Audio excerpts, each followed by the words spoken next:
as a griever, you may have opened social media and come across poems about loss that somehow give words to what you don't yet know you are feeling.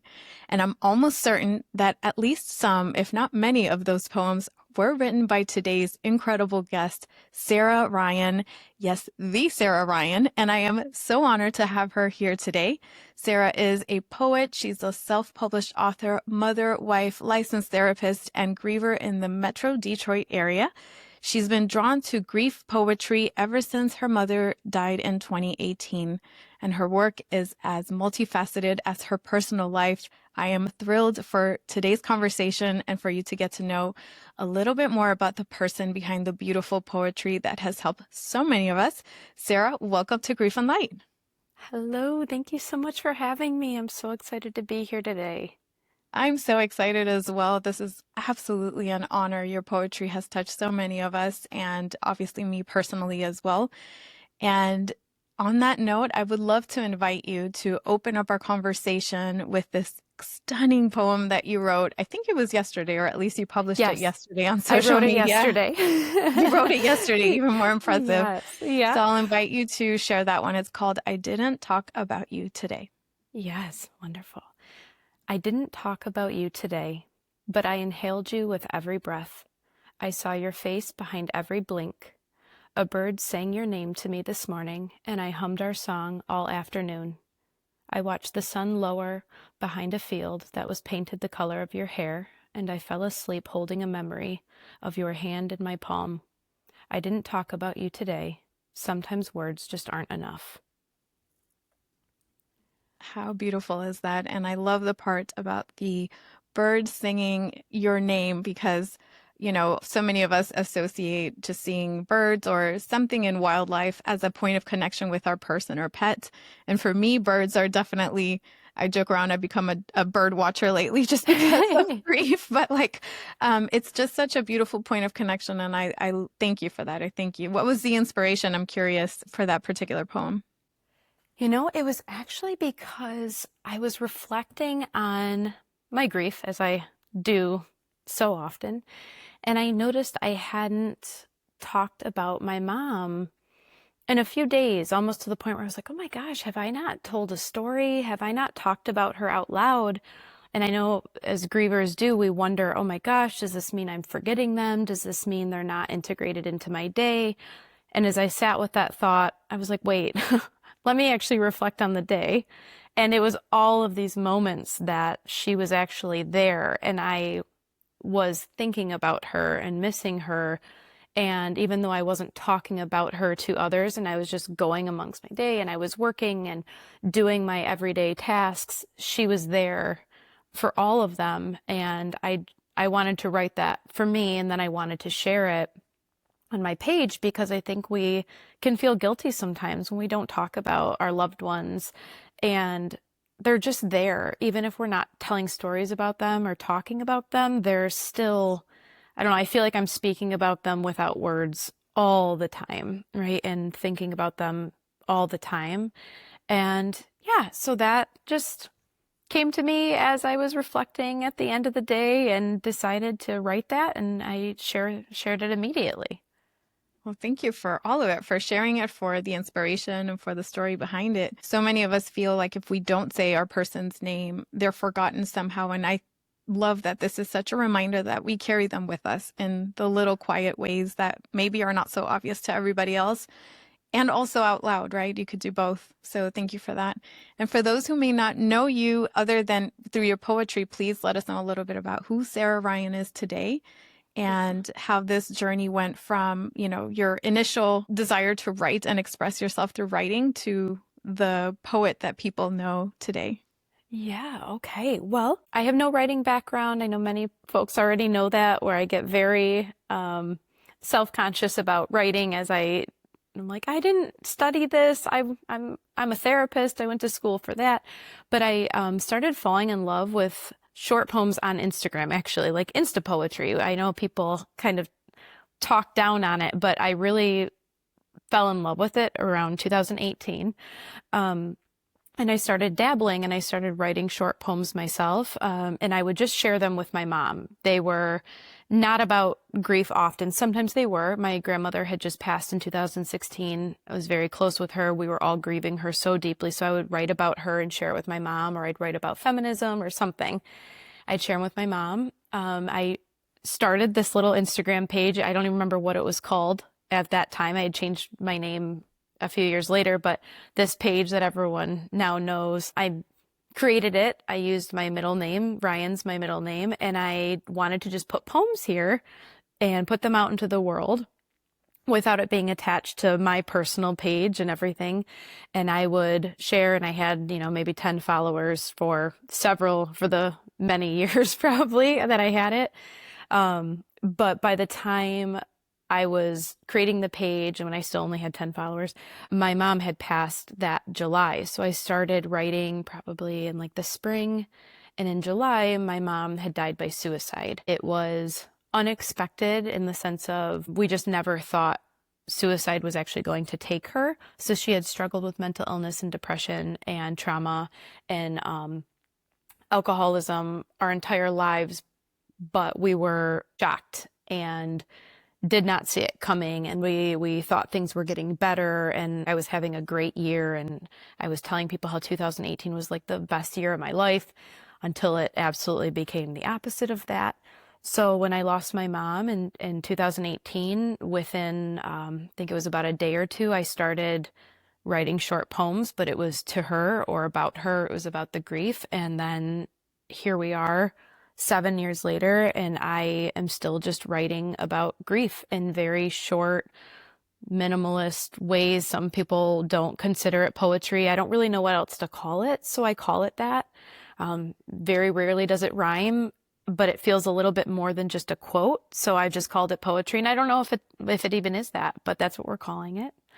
And to this day, that is my favorite way to express my grief, to organize my grief, to conceptualize my grief, personify my grief at times, to externalize it. I just can't stop writing about it or her. So that's how we got here. Yeah, and I'm sorry, obviously, for the loss of your mom and your grandmother and the ways in which it changes us. And I'm also seeing that it's a point of connection. It was before she passed and also continues to be today. So it's a way that you carry like her love light forward. That's a phrase I credit to Rosemary Watola Tromer. That's not my phrase, but it's I love that. Yeah, it's a beautiful way to do that. And may I ask what her name is? Susan. Susan. So we Yes. honor Susan as well through this conversation. Some people may say poetry through Instagram is not a thing, but I believe it is. And it is one of the most relatable ways for people to be exposed to consume, to be connected with the words that give our experiences some type of framework. Because as a griever, I remember thinking, I have no idea what I'm feeling right now. I thought I knew what feelings were until this comes into my life. It's everything, all the things all at once. And I have no idea how to begin untangling this to process it. And I remember poetry in particular was incredibly powerful. A lot of your poetry was and continues to be incredibly powerful. So thank you for what you're doing. And I love, you have a very humble spirit, and also like you deserve all the credit. So Oh, I duality. appreciate that. Thank you. I know I love when people are like, "Oh, your words, I've read them on Instagram." It still just doesn't feel, I'm like, I don't know if I just dissociate or what happens when I'm like, that doesn't feel real, because it just feels so, I don't know, I just forget how many people it can reach, and it's connected me to so many people around the world. But it's still, I'm like,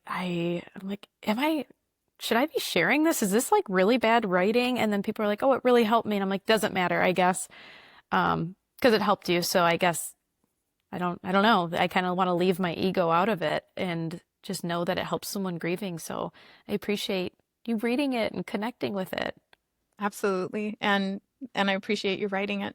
And talking about Susan, that I know that she navigated a lot with mental health and suicidal ideation throughout her life.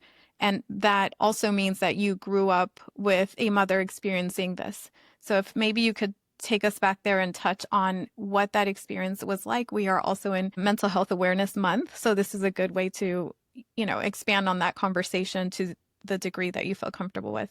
My mom, she was very open that she had had trauma. She was raised in the foster care system, was never adopted, but, especially like growing up, she was born in the 60s and it was a much more flawed system. So she had been open about her story with us growing up. We had learned empathy.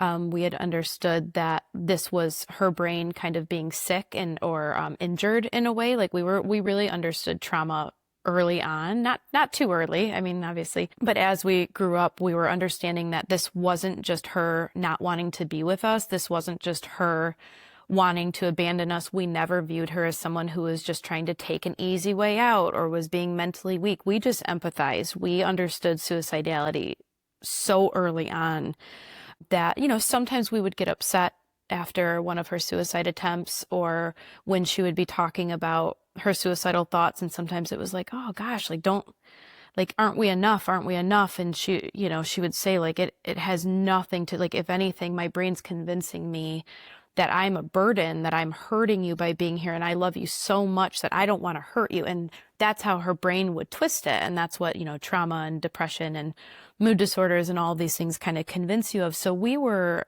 empathizing and having compassion towards that so young, all the way up until the very end. But it was hard. I've talked to people and a lot of folks have lost their fathers to suicide or a lot of male figures in their lives to suicide. And I'm hearing more and more people coming forward that they've lost their moms. And they're like, I feel so protective and defensive when I say this because people are like, oh my gosh, what kind of mom leaves their kids? What kind of mom leaves their kids behind? But you don't hear that same dialogue with dads as much. And I was like, yes, I feel that. It's not just the stigma around suicide, it's the stigma around suicide with a mom wanting to, I'm using quotations like to leave their kids when that's so not what it's about. No one's just trying to leave. They think they're hurting you by staying.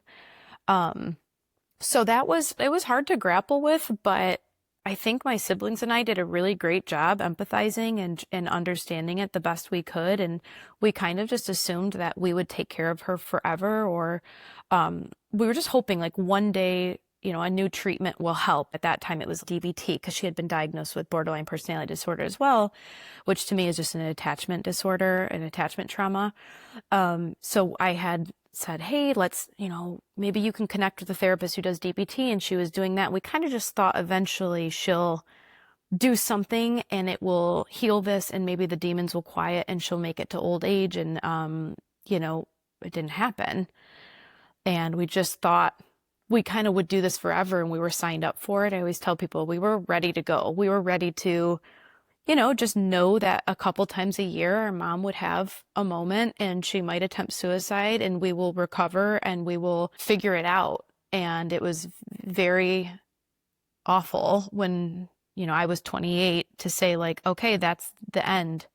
That's the end of the road. There's no more caring for her because we really were ready to do it. We were ready to care for her until she just got old and died from old age.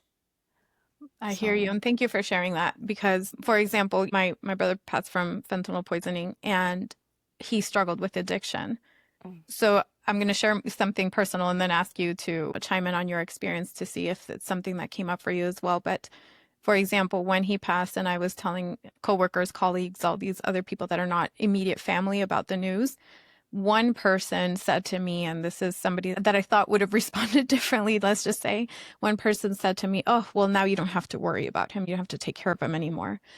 And that shocked me because in what you just shared, one thing that I always felt in my mind is that if my brother struggled with addiction forever, that's okay. I would take care of him. It would be my honor to take care of him. And I even had a conversation with my mom about when they pass, if I needed to take care of them, I would do X, Y, Z. And I already had like a plan in place. And it wasn't even a question in my mind about how this was going to play out. It was just like, yes, he struggles with this. We're going to consider it a chronic thing and we'll just deal with it and it's fine. And it was a-okay with me. So I'm curious if that came up for you as well, or if you ever received some of those types of responses. and how that finality of it, that endpoint to somebody's life changes how you feel about it all. Well, thank you for sharing that. And I know people don't mean ill. I know they don't have ill intent, but I'm sorry that it was even framed in that way because I Thank know you. you would probably give anything Yeah, to have the rest of your life to care for him. As hard as it probably was, it's much harder not having him here, I'm sure. So absolutely. I appreciate Thank you. you sharing that. And yes, we absolutely receive. I think some people really meant it like, hey, your mom, um, she fought so hard and she made it longer than so many people who lived with like the trauma that she did. And some people framed it in a way, and then other people would say, oh, is there a relief there? Or now you can do what you need to do if she's in heaven, or you don't have to worry. And I'm like, I would give anything to worry. Like I would give anything to worry because the good times outweighed those times so much for me. And I'm sure you feel the same, that it was like just her existing and breathing, even if it was every day was like that, I would have taken it. But every day wasn't like that. There was, I mean, months in between where she was okay. And even if not, she was her, right? She was alive, she was breathing. And yeah, I was ready for it. So when people said, you don't have to worry, and I was like, this isn't about me. I mean, I'm glad she's not hurting, and I'm so glad she never has to feel pain again, but also the world should have been safer for her to do that. Am I right? Like, it should have been easier to live. It should have been easier to find safety here. Um, that part, like, I should have had both. I should have been able to say I don't have to worry and she's still alive. I'm sitting here nodding yes, yes, yes, because absolutely that's so true, especially caring for somebody who struggled so much in their life. We would never want them to continue with the struggle. And also it would be just fine to take care of them for the rest of our lives. It would be our honor. So thank you for saying that. And to what degree did your mom's life impact your career as a therapist or your decision to go into that field? Probably 100%. Um, it probably, I had a conversation a few weeks ago, or this was probably a couple months ago, and someone had asked, did you become a therapist because, of this? And I'm like, I think we all kind of do. Like, when people become therapists, I'm like, I wonder what their story is. Like, what happened when they were younger and thought they were going to be a helper or whatever. But yes, I wanted to be a clinician that didn't judge people because I saw my mother so judged, especially when people found out that she had an issue with alcohol. Now, she wasn't an everyday alcohol consumer. It was just when she would drink, everything would get really loud for her. And that's when her risk assessments would kind of like lower and she was higher. Like, it was just how alcohol does, right? It was a depressant.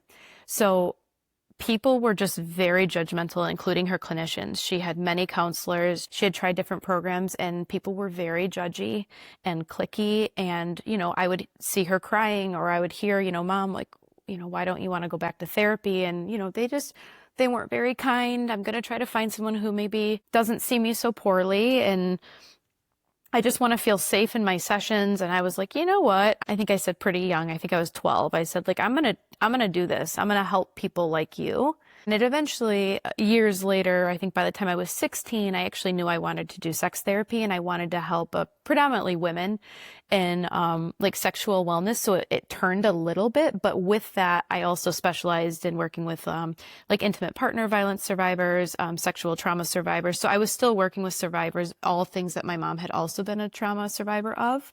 So I was very passionate about helping survivors of abuse because she had been a survivor of abuse. And so she shaped so much of my career, in the way I could empathize and the way I could sit with so many people and not judge them for staying or judge them for just things they were doing. She was that. She was always just like, anytime you feel that judgment come on, I want you to remember there's a reason. Right? There's a reason someone's picking up a drink. There's a reason someone's picking up a drug, right? There's a reason that someone's staying in an abusive household. So she was so much a part of everything I do now. I could see that, and I'm not a therapist, but many of us go into certain types of work that is more related to like the depths of what you or your loved one went through. And I love that because I'm sure the people that you have helped have received that empathy and that compassion and that understanding that maybe a different type of person or therapist may not quite get or grasp. So I guess in a way that is something that continues to live on and help other people through your work. And I'm so sorry she went through all of that. It sounds like she had a very difficult life, especially with the foster care system. That there's grief that I believe is not talked about enough in terms of what going through a foster care system does to a person. I don't know if you want to chime in on that, but it's something that could be really life altering for an individual.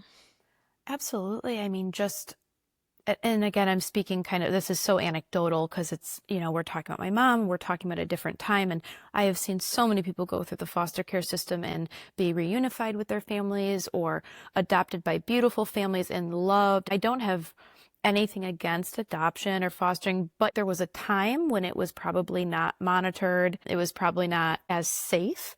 I don't think it was as child-centered probably at some point. So my mom had been through several different foster homes, and I think she had said she was abused in every single one in some form. So she had had so many attachment wounds and attachment trauma and struggled with anxious attachment her whole life because of that. And she had always said, I just wanted to belong and I don't understand why my parents didn't want me. No one adopted her, right? Like she was with her siblings, but they were never adopted. They did get to stay together, but no one, they just aged out. So just seeing an adult woman still just want a mom and a dad or want someone to want them, I'm like, it's like heartbreaking. It was so sad. It was Truly. just, that was so sad, especially because she was such a good mom and we never felt a moment of being unloved or unwanted. I just wish she had exactly what she gave us. And that's kind of what came out of it. She struggled to survive, but in that she knew she was going to be a good mom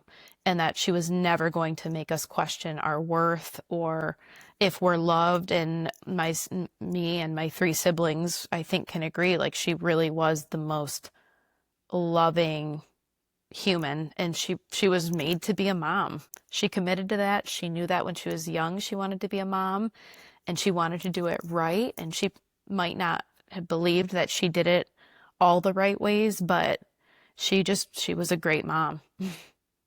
Well, thank you for sharing that. And it's also that we look at people with a certain struggle, in this case with suicidality or depression or BPD, or considering everything she went through. And our minds tend to want to paint people with a very broad stroke. This is who they are, and that's it. But people usually who suffer deeply care deeply, and they know how to love, they know how to be there for others. And it sounds like she was also a very wonderful person, obviously. And I love that you got to connect with her through the writing. Like she would read your writing and it was a bond that you had. And I'm curious, you said something earlier that stuck out to me, and I would love for you to elaborate on that. I think it was, and correct me if I'm wrong, about BPD being a form of attachment trauma. If you could just Yes. expand on that, I'm so curious.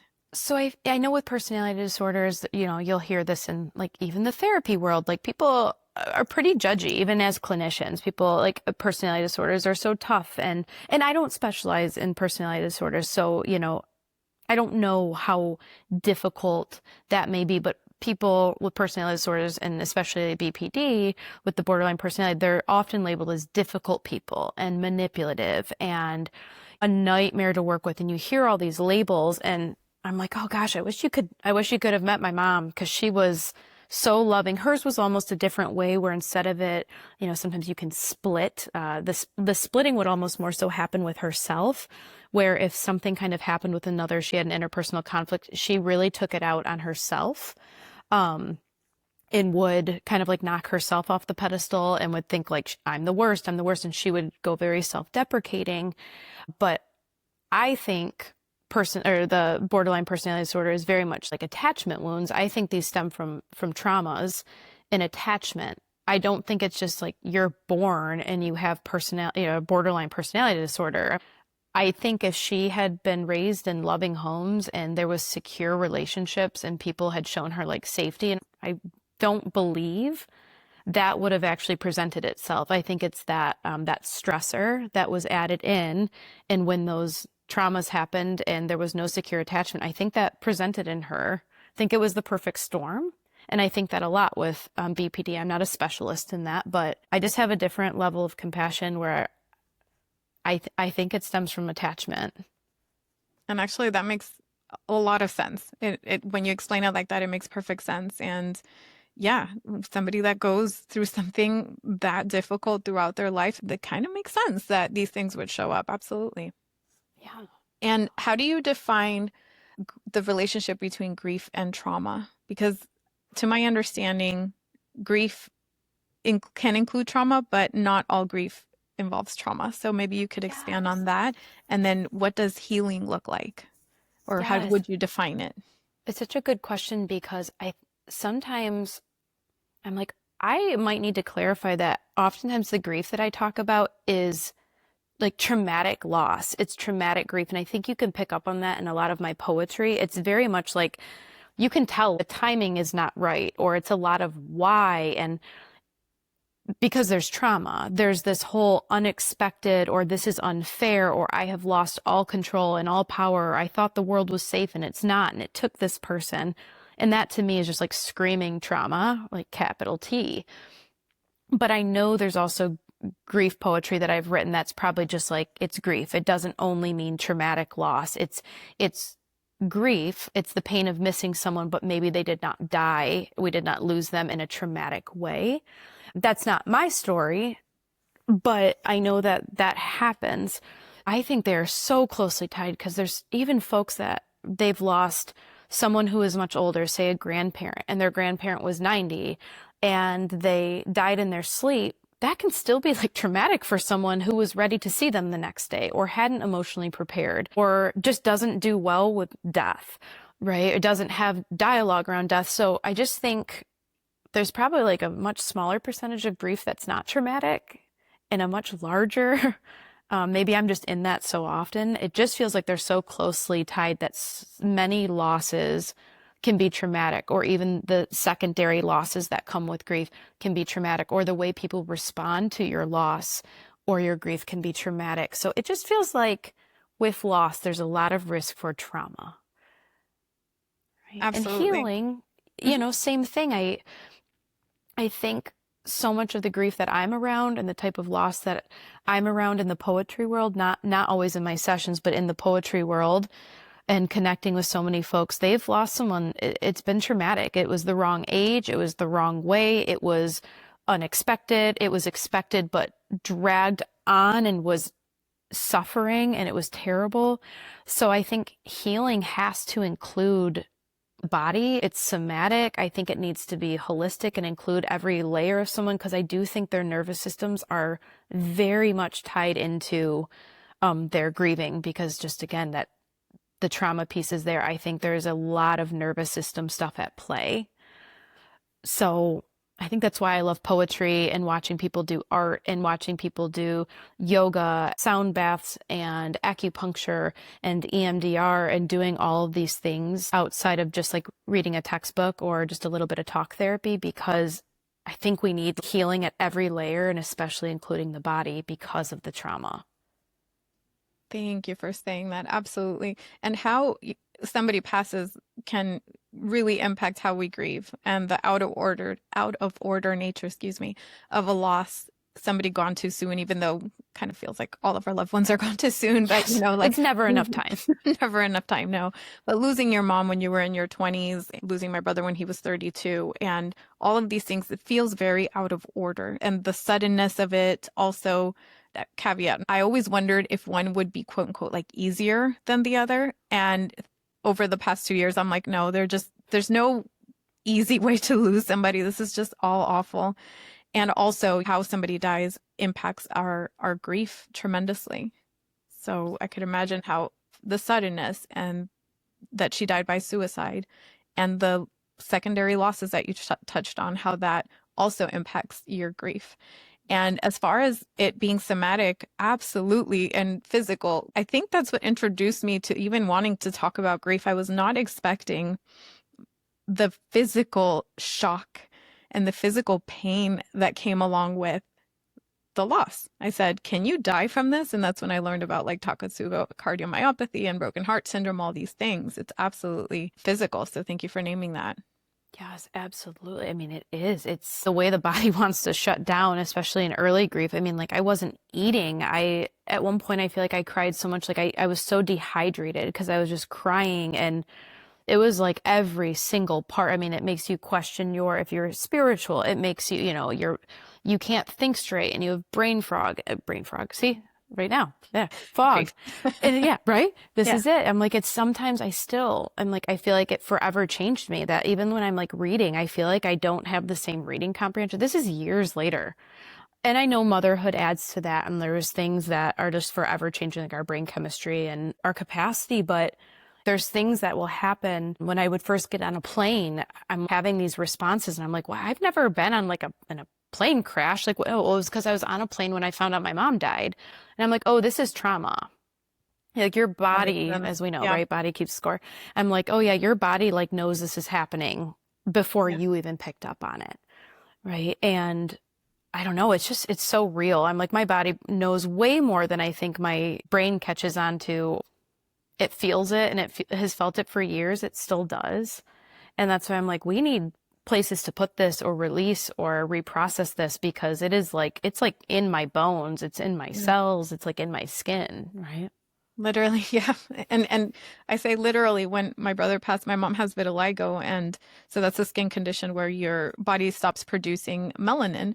And with the stress of her son's passing, she just completely lost her pigmentation. And I said, wow, like we lost him, and then she lost literally parts of herself. She just looked completely different. And over time it has repigmented, but literally when you said it's in my skin, I've seen the effects of grief on the skin. It's wild. It's good to have expression, and it's also so very physical. So Yeah. what are some ways that you have found to be helpful in your grief other than writing? Yes. Therapy was really wonderful for me once I was ready. So even as a therapist, I held off going for a few weeks. Even though I was not anti-therapy, this was like the one thing that I was like, oh my gosh, I can't do it. Like I can't say it out loud. I can't tell people. I can't say the word she died. So it took me many, many weeks before I was like, okay, you need to go to someone who understands grief and understands trauma. And that was so helpful to have that. I was very lucky that everyone around me, my like loved ones, my best friends and family and people really knew our relationship and knew how devastating this was, and they were really great and were checking in and letting me tell stories of my mom. And I think it was just kind of like all hands on deck because I wasn't married and I didn't have any kids. I wasn't partnered. So I was just living alone and was like, no one's going to love me like her. Like she's my person. We talk every day. I don't have anyone that's my constant. It was her. So I was like, I feel like I'm untethered and I'm just floating. And I struggled with my own suicidal thoughts and thought, I just want to go be with her. And people really stepped up, checked in and stayed with me and supported me. And then obviously writing was my other saving grace that did things for me that I don't know. It's hard to explain, but it helped me so much to just write and to read poetry. When I went for walks and things, I tend to be more of a sedentary person, but I know movement would have helped me a lot more if I did more of it. I had been boxing a lot, like taking boxing classes, but I was so fatigued from the grief. I actually could not do it for a long time.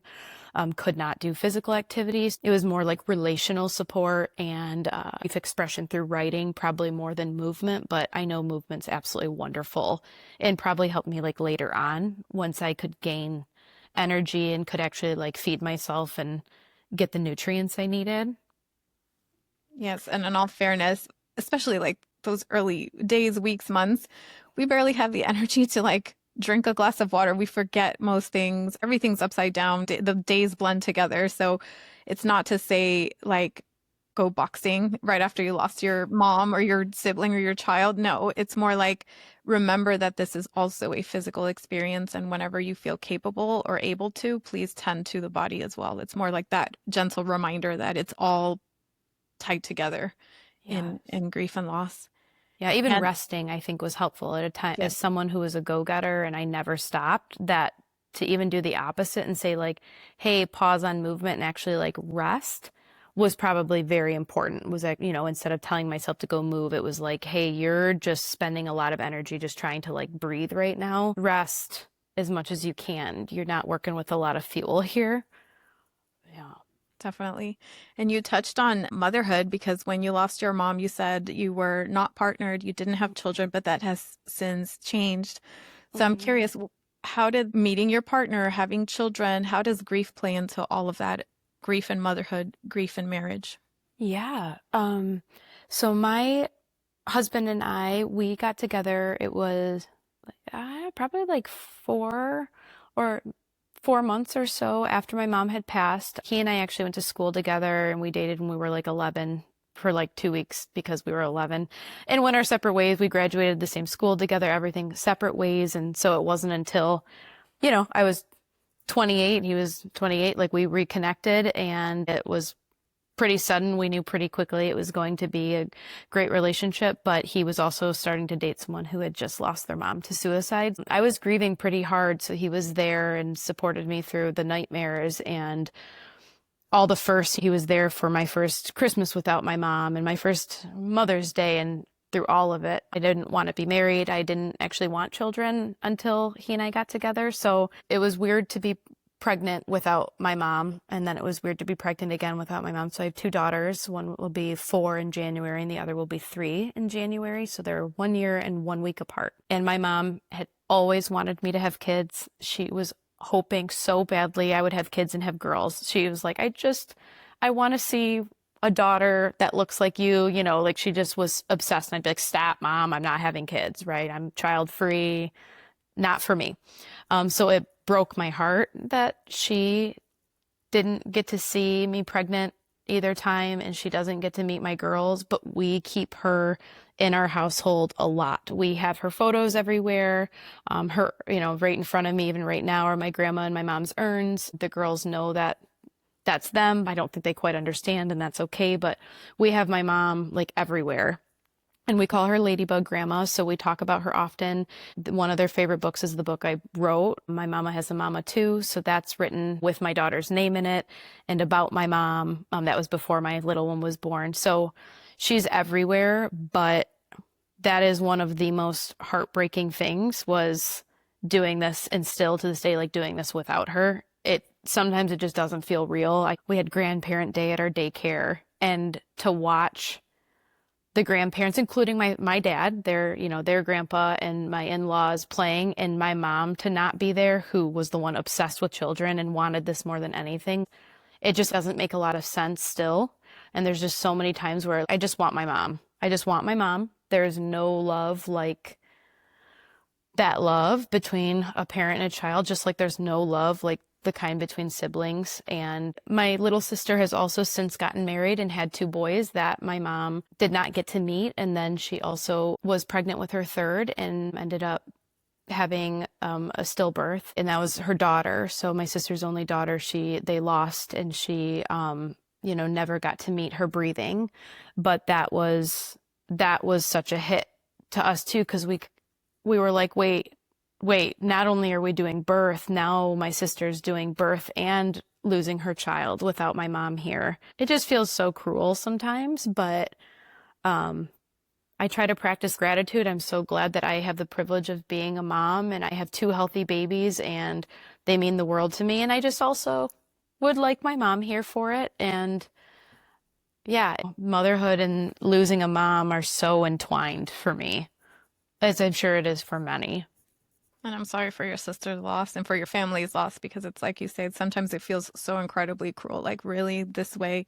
And we've touched on the topic of stillbirth in other episodes, but it's that dichotomy of both the life and the death happened inside of the person, and adding insult to injury on top of that, you have to give birth. It's very layered. And also So I much could so. see how on Grandparents' Day at the school, how loud her absence probably was for you, and how it's like, yes, you're happy that everybody's sharing and this is such a beautiful and special moment. And what the heck, where's my mom? Like, she should be Where? here.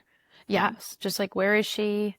And it's just like there's a bond between parent and child, and it's I connect with so many like lost parents, And I'm like, I'm speaking from the other side a lot of times. I mean, a lot of people don't know who I've lost from my poetry. A lot of people think I've lost a child. They can't tell if I've lost my husband, and I'm like, oh yeah, it's my mom. And I also write a lot for my niece, who we lost in 2023. But I'm speaking from the other side. I can say there is no love like that between a caregiver or a parent figure or a mom or a dad and their child. So I will never speak like I understand what it's like to lose a child, but I can say that child adored you because I adored my mom, and I think I was bonded from the moment I was in her stomach. I think I was bonded and attached immediately. So I imagine the other way around. And now being a mom, I'm like, oh, this is what she meant. This is what loving a child feels like. It is so deep and so real. So yeah, it was an order in the sense that my mom was supposed to go before me. And I do believe we should never have to watch our children leave us first, ever. And I also think some people should have stayed here a little longer or wish she wouldn't have died in the way she died. And it was such a sad death. It all is just hard. Like you said, there's no easy way to lose a person. Very. Thank you for that. And how do you walk the line between keeping, some of your life and your feelings vulnerable, public, and accessible to most people, and how you manage whatever remains private? Or do you even have anything that you keep private to yourself in terms of your work and your writing? That's such a new thing that I've been doing where I'm actually trying to merge a little bit. It wasn't until recent that I would actually like share that I'm a therapist or post pictures of myself. I was actually trying to kind of be this like a like behind the door kind of, hidden. I Anonymous. was I Yeah. was yeah, I was just like anonymous, but like you can have Sara Rian, but I'm so separate over here and I use my middle name, right? And this was like my pen name or whatever. And I'm just now like, okay, wait a second. You don't live a double life. Like you are one person. You're all of these things, and trying to integrate that a little bit more. I don't share photos of my children or my husband on my public page just because that has gotten bigger than I have ever expected it to be, even though it's not like huge. I was still expecting my like 10 followers, so I am not adjusting to this day of whatever number it's at right now. So I've been posting myself on there. I'm sharing that I'm a mom. I share that I'm a wife. I share that I have clients. I've shared that I'm a sex therapist. I'm like including all these things, but I still keep a little bit more of the, just, I don't know, that's scary. I do that even just with my clients as a therapist. I keep many things private, right? I keep things private. We're kind of taught to do that. I know that's changing, and so many therapists are becoming much more transparent, and I love it. I love authenticity. So I don't know if that'll change down the road, but I try to kind of keep me and my therapy practice and all this stuff kind of on one side and my poetry world's over here. And maybe that line in between's thinning, but they still feel a little bit separate to me just because.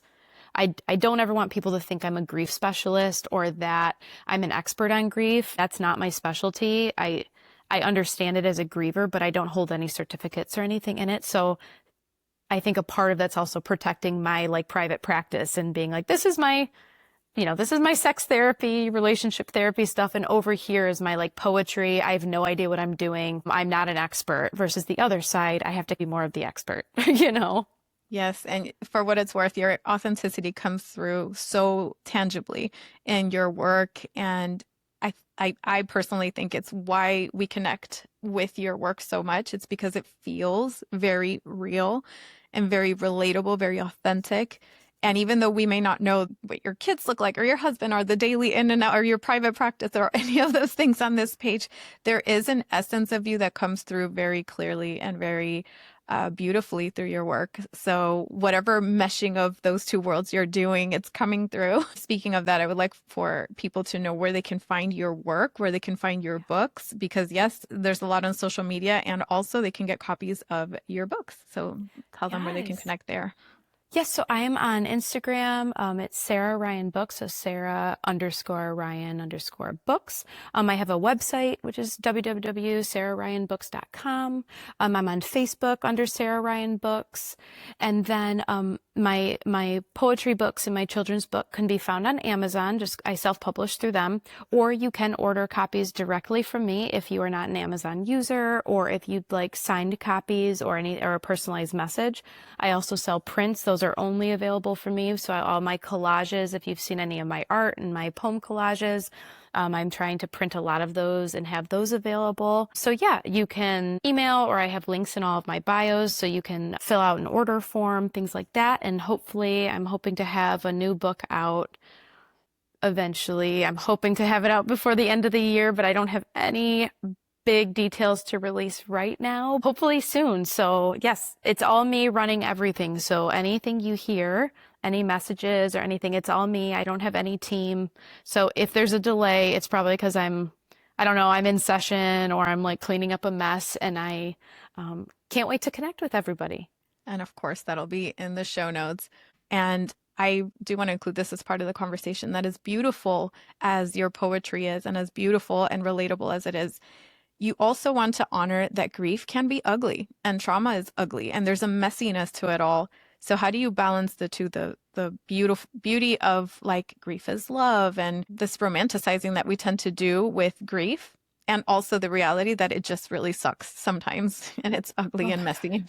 like the dance between the two, right? I am very pro like grief is ugly, and I lately I have been writing these romanticized versions, like even just in the last few weeks. I don't know what it is, if I'm just super into it feels like I'm writing love poems to my mom and these like memorial pieces to her, but before these last few weeks and maybe even recent, grief is just brutal, and it's not this like really pretty thing, and we're connected by our souls, and I don't just sit there and write about heaven. I'm like, this is brutal. This is like the most intense thing I've ever gone through. It's super traumatic. I'm having nightmares.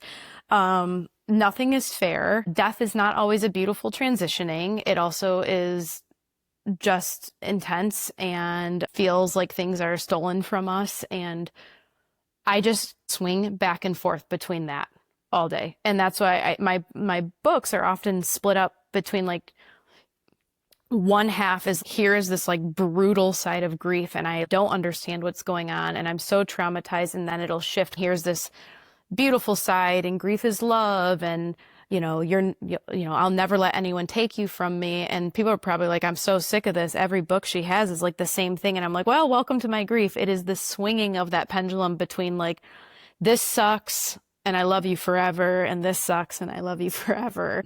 I just don't stick in one. I can't stay in one. Like one minute I'm like, this is my forever devotion to you, and with love comes grief and it's the price. And the next day I'm like, well, okay, but did you have to die like that? Did you need to? Is that what I'm pissed.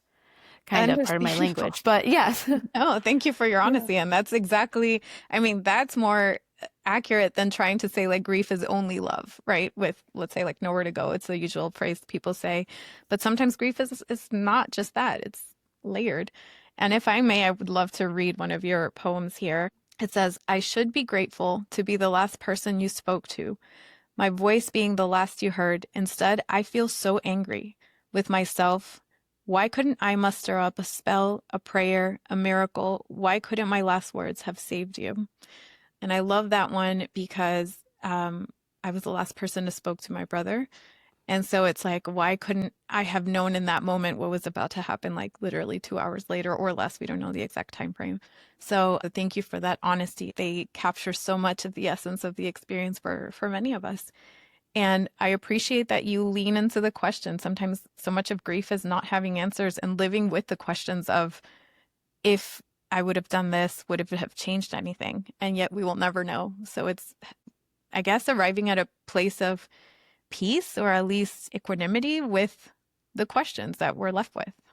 Yes. Like I'm like, I'm going to die with these questions, Yeah. and that's that. And I still will feel so much regret and guilt and shame, and, also being the last person to speak to my mom. Some folks are like, oh, what a blessing. You got to hear her voice last. And I'm like, it also feels like I should have been the one that could have saved her then. I'm a therapist. I didn't say the right thing. I used to work on suicide prevention program and I used to do hotlines and I'm like, oh my gosh, how could I not have come up with something? Like, how did I not know that this was about to go down? All those feelings of responsibility. And I think that's why these traumatic losses I think they are so traumatic and so complex because they have so much guilt and shame and like regret, and questions attached to them. Versus someone who dies of maybe old age. It's hard. I'm like, my grandma was old. She died. It was terrible. But I never sat there asking like why. And like, I should have done something. I was like, this was how it was supposed to be. And it's awful. And I'm still crying and it's terrible, but I didn't ask myself those same questions. So yeah, so much of my poetry is that too, the guilt and the regret and the questions.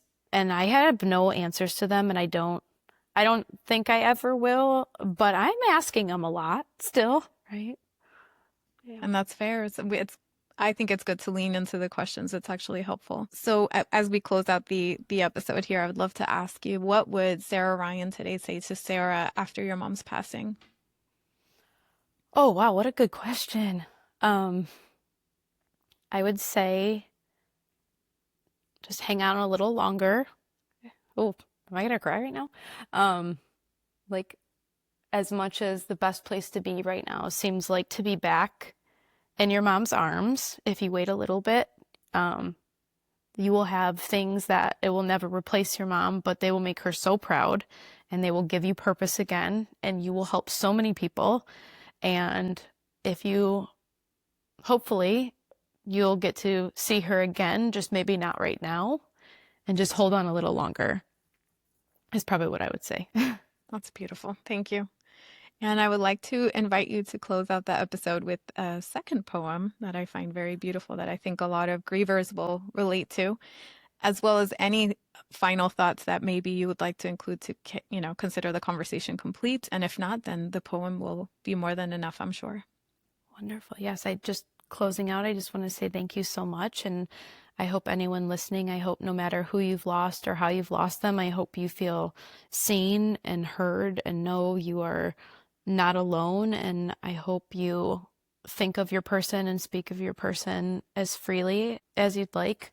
And I hope in spaces like these and in your therapy or on Instagram, I hope you feel your person, whether that be a human or a pet. I hope you feel them everywhere without shame and without barriers. So with that, I will read this poem. I just wrote this last month, so this will probably be in my next collection as well. So, if nothing comes after this life, I hope you show the world what it looks like to live and die with love and grief in your arms and their name proudly on your lips. If something comes after, I hope you find them there and watch the grief melt right back into love, knowing you will never have to miss them again. Thank you, Sara. It has been an absolute honor. Thank you for this conversation, for your work, and for being you.